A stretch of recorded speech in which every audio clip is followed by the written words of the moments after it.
Hi, this is Pastor Ron from Alpha Lion's Den Ministries in Derry, Pennsylvania. I'd like to thank you for tuning in to our service today. And please, before I forget, like us if you're watching us on YouTube, and also subscribe to our channel. And in addition to that, please call your friends and family members and tell them to tune in and watch the show. You know, Jesus said it's the truth that sets you free, but he also said it is the truth that you know shall set you free. So many people just think the truth will set you free, but we want to tell you the whole truth and nothing but the truth. So thank you for tuning in once again, and please support our ministry. I told someone the other day, I said, listen, do you want to know my position on everything? Here's my position. I serve in a kingdom that's not of this earth. That's what I do. I serve a kingdom that's really not of this earth, but yet functions on this earth. And I have a king that I pledge my allegiance to. That's who I serve. The king, he puts leaders in positions now on this earth, good or bad, to fulfill his divine destiny and his will on earth. And what we have to do is we have to keep our alliance and our pledge to the king that we pledge to be honest to and truthful to. That's who we serve. That's the king that we serve. There's no two ways about it. That's what we do. So he said, there'll be many false prophets who rise up and they'll deceive many. That's where we're at today, because people are afraid to tell the truth. And because of lawlessness will abound, the love of many will grow cold. But he who endures to the end shall be saved. Well, listen, it sounds like to me that you need to have some endurance. People today don't have any endurance. I mean, if you offend somebody, the hardest thing I've had over all these years, we've had hundreds of people, thousands of people in and out of these doors since we've been here 17 years. But we're living in a period of the last days. People, it says that they will heap up to themselves teachers in accordance with their own desires. Oh, this one serves donuts, I'll go there. This one serves Maxwell House coffee, I'll go there. This one does this, I'll go there. This one does, well, he said this or she said that. And it's like you can't even, how do you teach anybody? Okay, when you go to school, you got to go to school for 12 years. I mean, you can transfer your schools, but you're usually there until they can teach you something.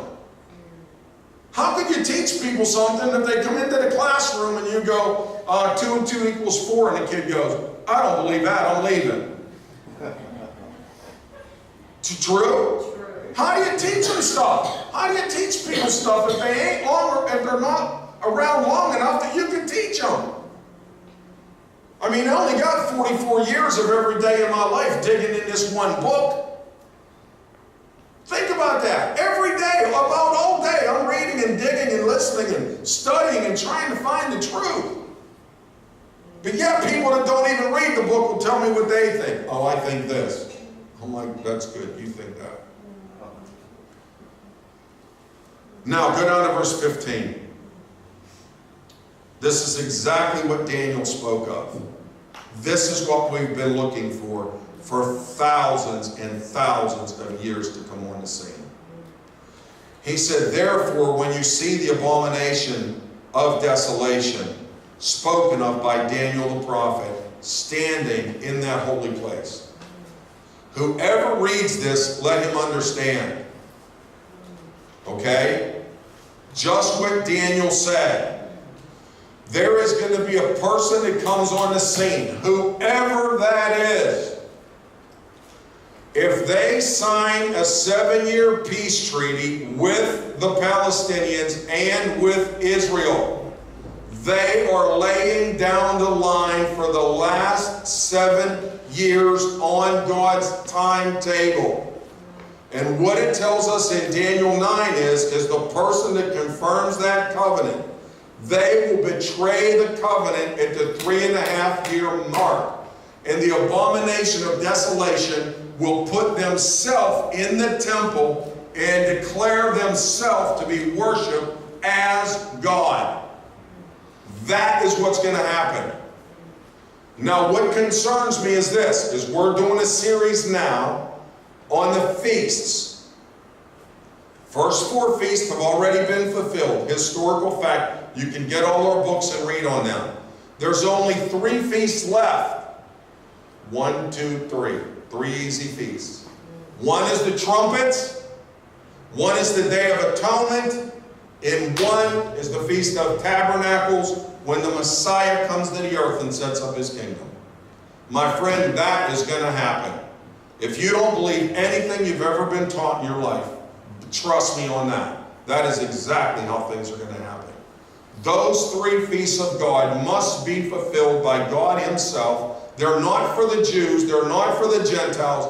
It is for God, a man who is a man of his word, to do exactly what he said he is going to do, how he said he is going to do it. And if he did it that way on the first 4 feasts, to the exact second, not even the minute, not even the day, God fulfilled them 4 feasts on the exact days that it was prophesied to, down to 173,880 days, to the minute when the Messiah gave up the Spirit.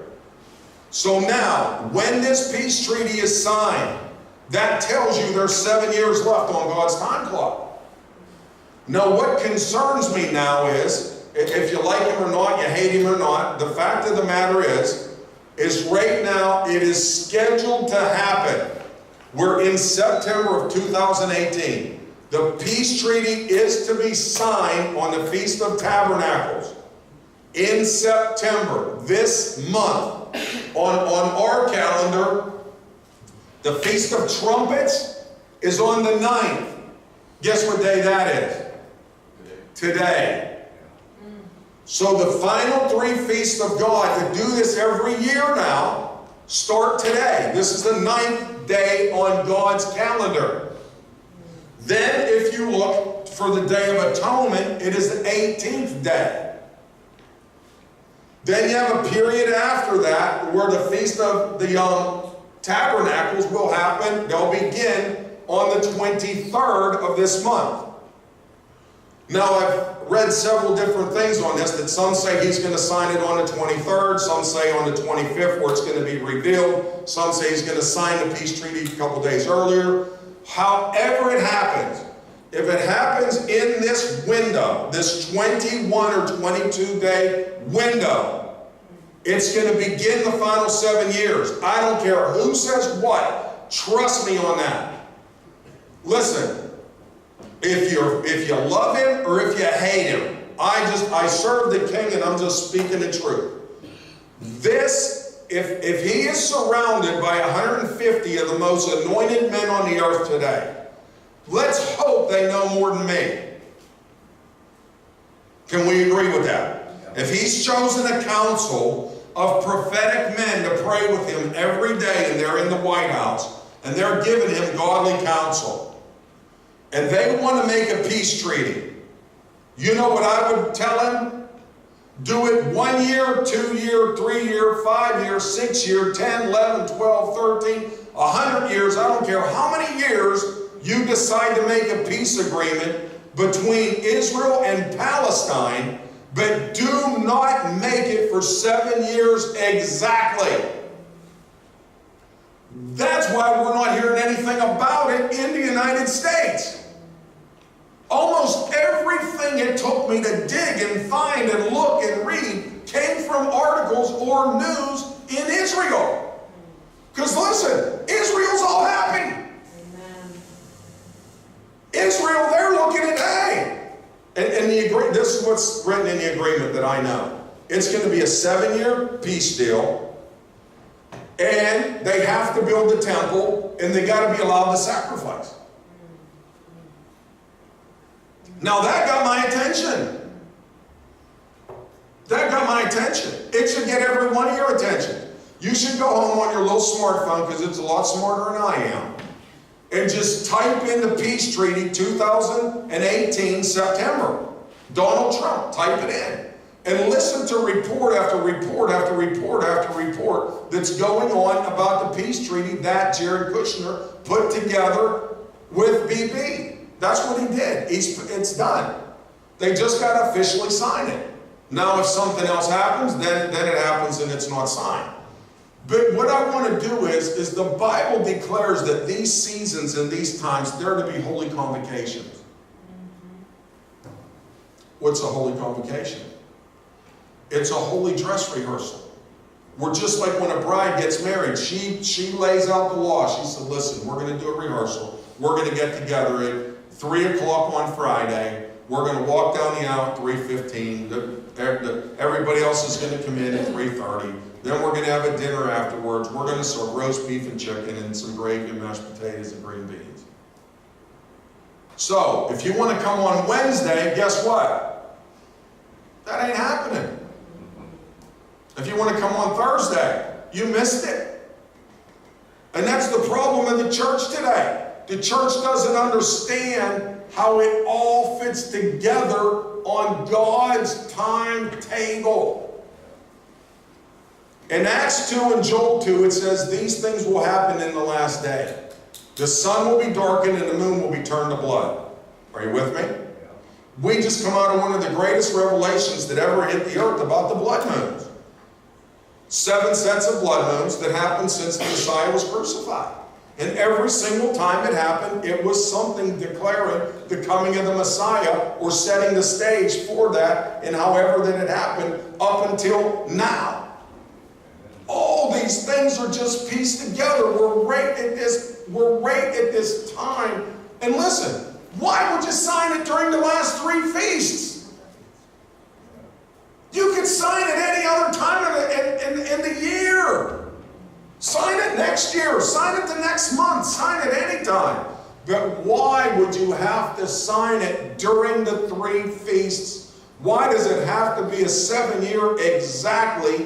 Why does it have to have anything to do with the rebuilding of the temple and the offering of the shedding of the blood again for the forgiveness of their sins? I'm just saying. So, verse 23, listen to this. No, go to verse 21. After this happens, then there'll be great tribulation, such as not been since the beginning of the world until this time, nor ever shall be. And unless those days were shortened, no flesh would be saved, but for the elect's sake, those days would be shortened. Then if anyone says to you, look, here is the Christ or there, don't believe him. For false Christ and false prophets will arise, and they'll even show great signs and wonders to deceive, even if possible, the very elect of God. So I've told you beforehand, therefore, if they say to you, look, he's in the desert, or go out, he's in the inner rooms, don't believe it. For as lightning comes from the east and flashes to the west, so shall the coming of the Son of Man be. Listen, the coming of the Son of Man is not going to be pre-trib. A lot of people have been taught that, and it's just not true. The rapture was never spoken about, ever, until the 1500s. Margaret MacDonald had a dream, and it was at a Catholic meeting, and they concocted the rapture theory. The Bible never talked about a pre-trib rapture, never. But if your pre-trib rapture theory is correct, the Messiah would have to return today if that peace treaty is signed during these feast days.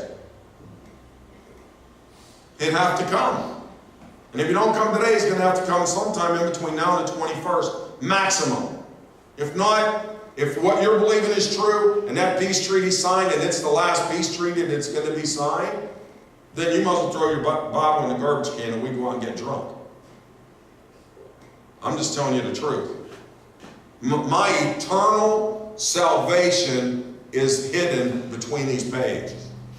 And I know this book. If I don't know nothing else, I know the book. These feasts of God will be fulfilled on their exact days. So now let's go to 1 Thessalonians 4:16, in which everybody talks about this as the great rapture that's going to take place. But I just want to look at this and try to be as calm and cool and collective as I can. I'm not even going to raise my voice because I don't want to offend anybody. So 1 Thessalonians, how would you like to have a coach? Huh?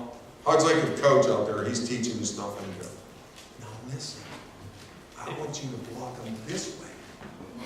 And you be very nice to them.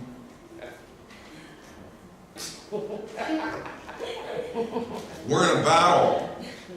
But if people don't understand we're in a spiritual battle, you're losing the battle. The Bible teaches us, listen, we don't battle against flesh and blood.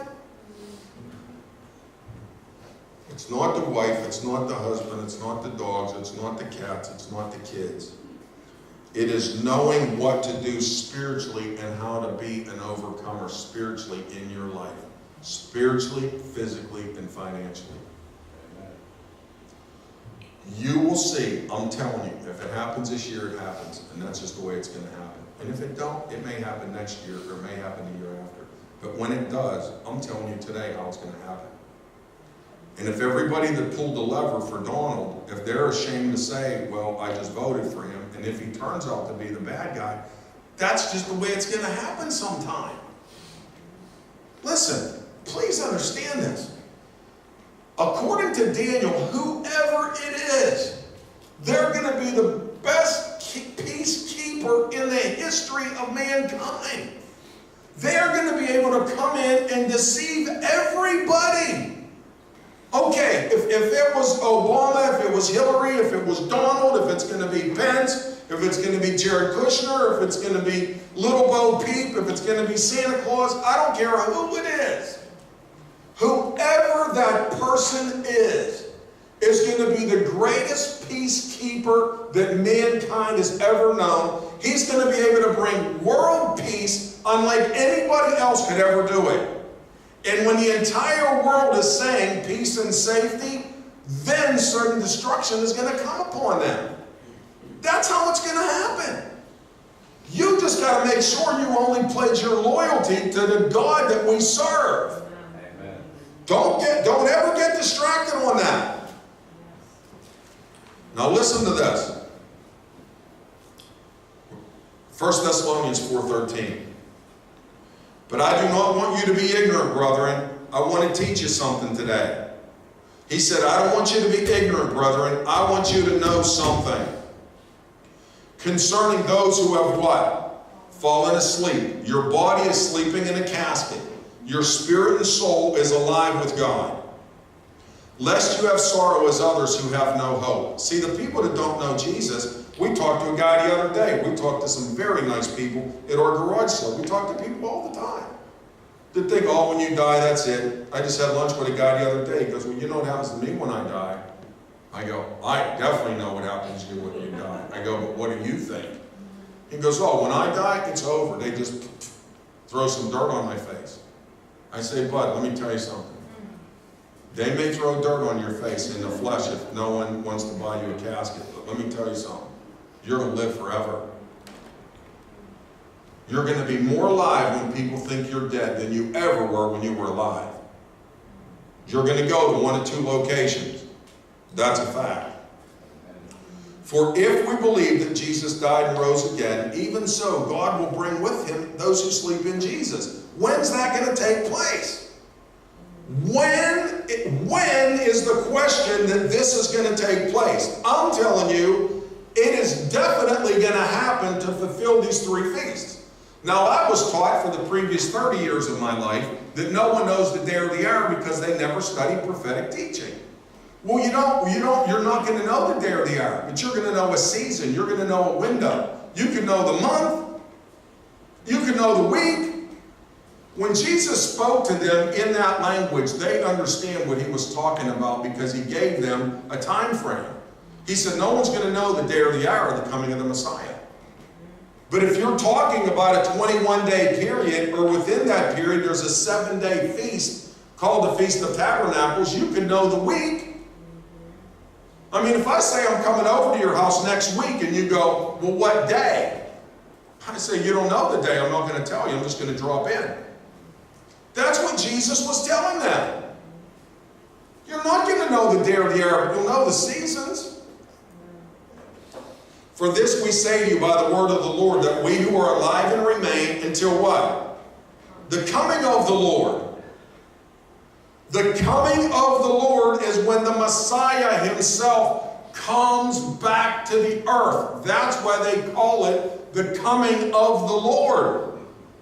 The coming of the Lord to the earth has been replaced with this doctrine that came in through the Catholic Church called the pre-trib rapture, where it's been replaced about people leaving the earth. The Bible talks about the Messiah coming to the earth to set up his kingdom on this earth. Not about the great escape where everybody thinks they're bailing out of here before anything happens. And listen, if it would happen the way the pre-tribbers are thinking, it would happen today, and most of them don't even know what I'm talking about. Right? If you don't even know this is the window he's coming, and then I tell you this is when he's coming, and then you argue with me about who's ready and it's pre-trib or post-trib, you don't even know when he's coming anyway. I know, I was there, I understand these things. I'm just trying to share to help people. He said, we who are alive and remain until the coming of the Lord, I believe that could be us. We're that generation if we live long enough within that period of the generation. Will by no means precede those who are asleep, those who are in the grave. Well, what's going to happen? For the Lord himself is going to descend from heaven with a shout, with the voice of the archangel, and what? The trumpet of God. Well, listen, do you just think the trumpets of God sound any time? No. In Genesis 1:14, it says that these things are there for signs, the sun, moon, and stars. They're there for signs and for seasons, for days, months, and years. They're for specific moedims. That word moedim means a specific time of God. Just like the Passover when Jesus came. Most people think Jesus could have come any day. No, Jesus couldn't have come any day. He had to come to fulfill the Passover. So just like this, the trumpets of God can only be proclaimed at certain times of the year.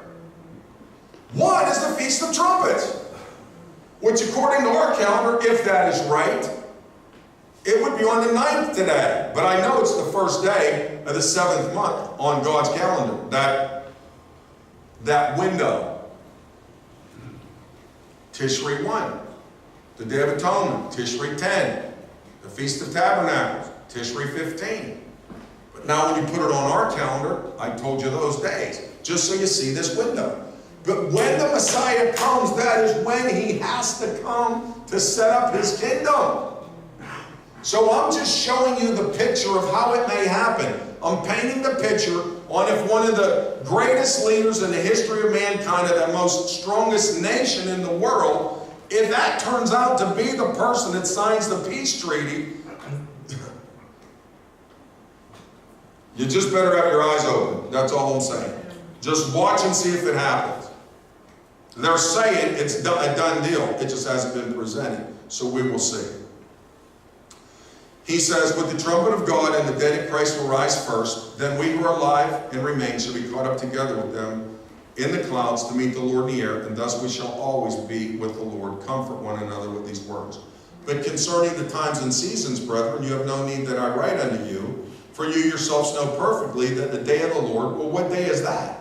We got booklets up here on the day of the Lord. The day of the Lord has been talked about since the beginning of the Bible. The day of the Lord is the day of the Lord when he comes back to the earth and sets up his kingdom for a millennium, 1,000 years. Everybody agrees with that. It's just this theory that was pounded into people for the last couple, since the 1850s about a pre-trib rapture.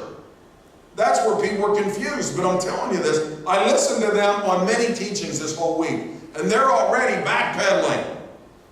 Because if they know this, if the peace treaty is signed this month, and they're not taken out of here before this Feast of Trumpets, they're in trouble. Because what they've been teaching people for since 1850, they missed it. I mean, this is it. So you're going to have to regroup or do something. For you yourselves know perfectly that the day of the Lord so comes as a thief in the night. Listen, if Jesus would come today, most of the people have no idea. it would catch them as a thief in the night. It would catch them unaware. They're not ready. And when they say peace and safety, then sudden destruction is going to come upon them as birth pains upon pregnant women. And they shall not escape, but you, brethren, are not in darkness, that this day should overtake you as a thief. Listen, if you know the revelation of the feast days, it's not going to catch you as a thief. Because you're going to be aware. You're going to know, okay, we don't know the day or the hour, but we're going to be prepared. We're going to be ready. We're going to be praying. We're going to be expecting, hey, he may come this year. If he does, fine. If he don't, no big deal. The evil generation that only seeks for a sign, they go, well, so-and-so said he was coming and he didn't come. So what's the big deal? You want to go back and live for the devil again? I mean, where's your heart? The Holy Convocation may be like something to you, like your birthday, or your anniversary, or your child's birthday. They're holy convocations in God's eyes, not ours.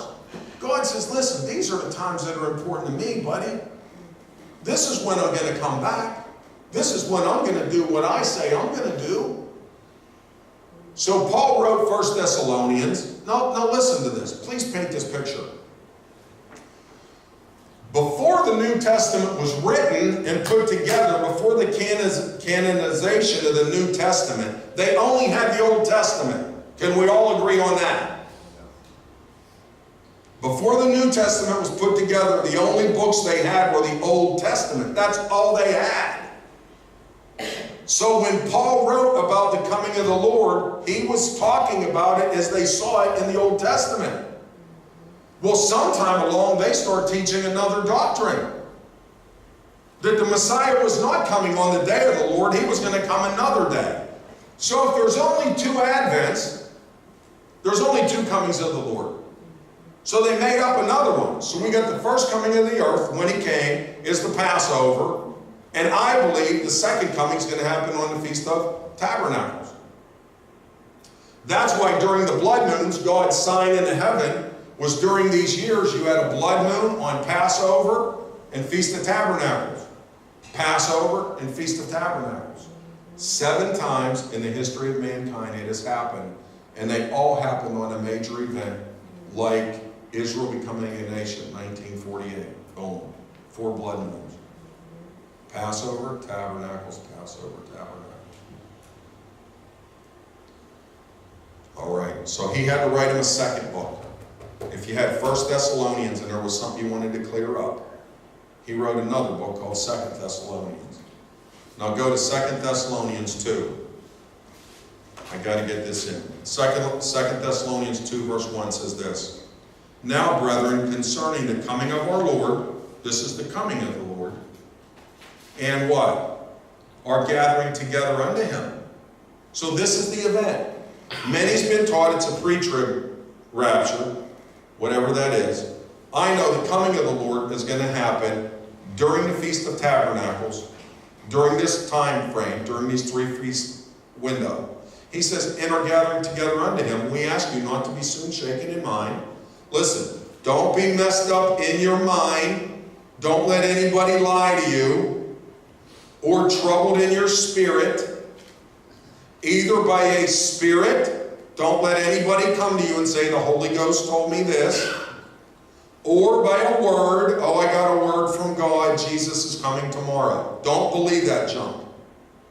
Or even if someone sends you a letter as if from us, as though the day of Christ has come.